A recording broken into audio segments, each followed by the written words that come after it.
Acabó la cuenta atrás, se encienden los focos para dar por inaugurada la 9ª edición de la Semana de la Moda más Mediterránea. Llega Valencia Fashion Week.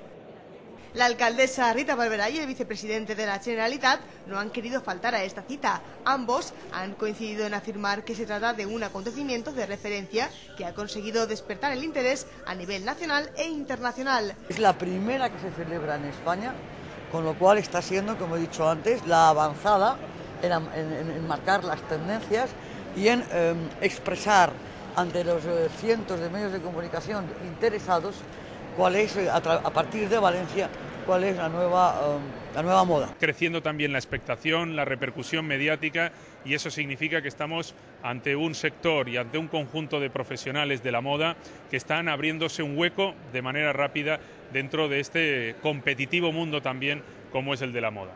Creatividad e innovación se dan la mano. Sobre la pasarela ya han comenzado a desfilar las nuevas colecciones para la temporada primavera-verano 2011. Este año el certamen cuenta con 20 diseñadores valencianos y otros 10 de fuera de la ciudad.